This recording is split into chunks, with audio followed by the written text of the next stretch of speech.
Hello everyone, ito po si Jesseline Palad ng Barangay Labibong, Abon Nueva Ecija. Bali, kukumustahin po natin kung ano yung sitwasyon niya ngayon. Jesseline, umiinom ka pa ba ng gamot? Hindi na po. Bakit hindi ka na umiinom ng gamot? Naubos na po.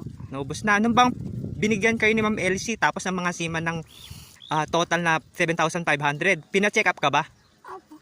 Kanino kayo nagpa-check up? Kala Dr. Aresma po. Binigyan ka ng reseta? Opo. Okay. Paano yan? Ala ka ng iniinom na gamot, hindi ka ba nahirapang huminga? Nahihirapan po. Nahirapang ka huminga? Di, ano ginagawa ng papa mo pag nahirapan kang huminga? Bibili po siya ng gamot. Ayun, nagtitingi-tingi na lang din. Opo. Bali, nagbigay sa inyo ng food pack si Ma'am Elsie para meron kayong pagsalo-saluhan ngayong bagong taon. Ano pwede mo sabihin?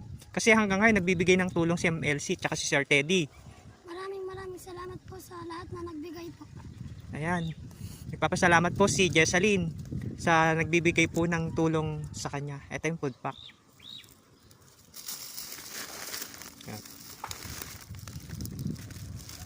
Yan. Sana makatulong sa inyo kahit simpleng salo-salo lang. Maging masaya kayo ngayong bagong taon. Tapos lagi kayong magdarasal na sana gumaling ka na, anak. Ayan po yung bigay na food pack ni LC para meron kayong makain mamaya. Ingat kayo palagi. God bless.